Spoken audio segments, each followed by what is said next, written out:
फिर अपन बाकी का बाद में सीखेंगे।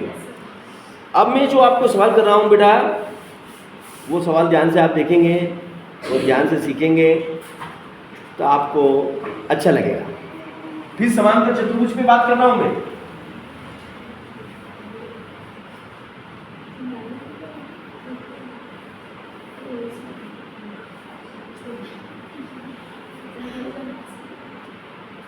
चलो, ये आपका सवाल मैंने लिखा है ना, ये ए, ये बी, ये सी और ये डी, ये एक समांतर चतुर्भुज है, ठीक है। इसमें 4 कोण है और 4 कोण में ये जो कोण है बेटा आपका सी, ये 112 डिग्री का है। कितने डिग्री का है? 112 डिग्री का है ना। और इसके सामने, जस्ट सामने ए वाले को अपन ने y मान लिया।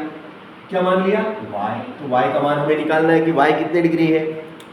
फिर इसने क्या करा कि इन दो के 2 टुकड़े कर लिए, इनको मिला दिया।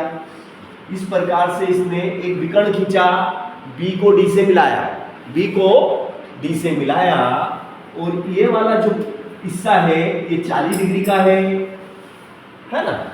और फिर इधर वाला हिस्सा 180 डिग्री का है, ये 1 से है ना।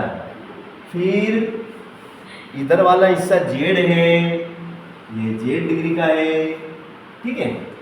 इस तरीके से तो इसमें ये सवाल में कहता है कि दिए गए चित्र में x, y और z का मान ज्ञात कीजिए। x, y और z का मान ज्ञात करना है। तो c कितने का है? 112। y कितने का होगा? y भी 112 का होगा, क्योंकि सम्मुख कोण बराबर होते हैं। सही बात है कि नहीं है? सम्मुख कोण बराबर होते हैं, मैंने अभी बताया था। सम्मुख भुजाएं बराबर होती हैं, इसलिए सम्मुख कोण भी बराबर होते हैं। तो c अगर 112 का है तो y भी 112 का होगा। यह लिख दो आप चाहो तो बगल में, क्योंकि सम्मुख कोण बराबर होते हैं, ऐसा लिख दो। बिकॉज, क्योंकि सम्मुख कोण बराबर होते हैं,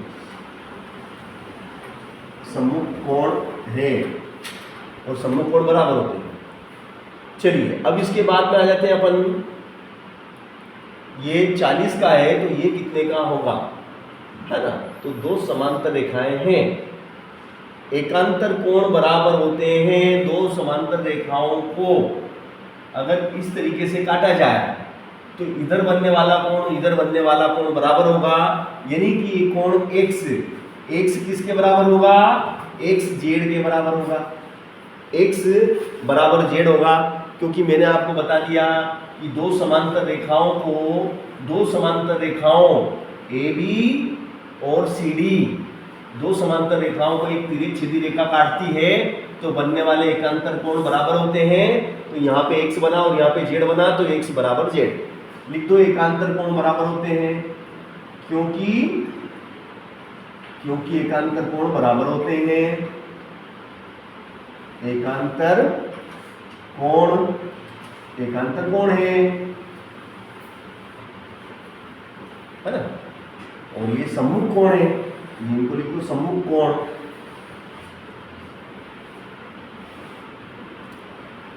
ठीक है ना, यहां तक आ गए हम। अब b किसके बराबर है? b d के बराबर है। b का मान, कोण b का मान कोण d के बराबर है। लिखो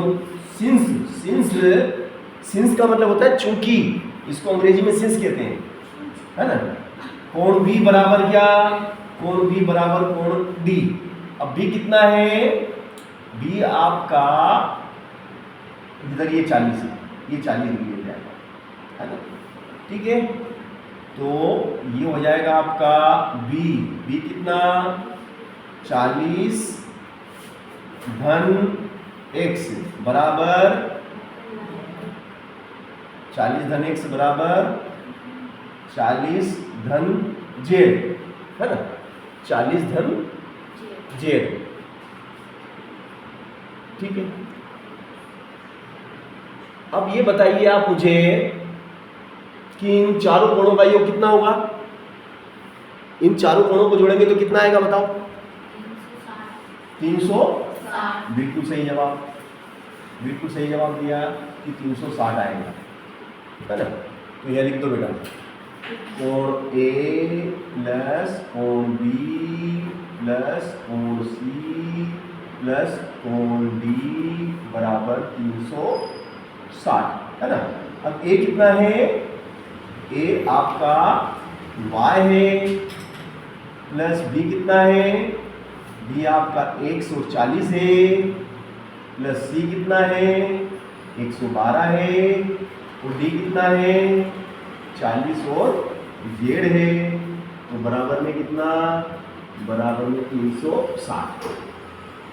y का मान कितना आया, y का मान वही जो c का मान है, और x की जगह x plus 40 plus 112 plus 40 plus Z, Z किसके बराबर है, जेड x के बराबर है, और बराबर 360। तो देखिए अब इनको जोड़ो, 112 और 112 कितने हो गए, 112 112 224, 224, 112 112 224, 40 और 40 बोले 80, तो 4 के 4, 8 और 2 10 की 0, हासिल लगा 1 और 3, तो ये भी 304। कितने हो गए बेटा ये 304, प्लस 1x और 1x कितने हो गए 2x बराबर 360, है ना। अब ये आपके 2x के 2x बराबर ये 360, ये 304 उधर जाएंगे तो ऋण के 304, ऋण के 304। अब 360 में से 304 घटा दो, 360 में से 304 घटा दो, तो ये हो जाएगा आपका 360 में से 304 गए, 10 में से 4 गए तो 6, 5 के 5, x बराबर कितना होगा,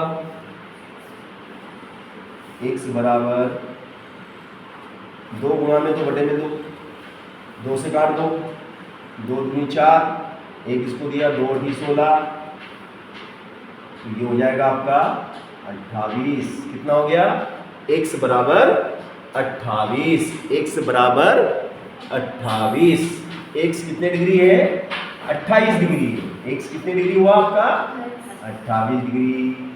तो z भी 28 होगा, क्योंकि z किसके बराबर है, x के बराबर है ना। चलिए यहाँ तक आ गए हम। अब इसके बाद देखो b, कोण b किसके बराबर था आपका x प्लस 40, तो x कितना आया 28 प्लस 40, तो कितना हो गया भैया 8 के 8, 4 और 2 6, 68 डिग्री। कोण d की बात करें तो d बराबर क्या 40 धन जेड, तो ये 40 धन जेड कितना है, जेड 28 है, तो 4 2 6, 6 पे 8 68, तो डी भी आपका 68, बी भी आपका 68, ठीक है ना। इस तरीके से ये सवाल हमारा हुआ फिनिश्ड, कंप्लीट। मैंने आपको इसके चारों कोण ज्ञात करके दिखाया।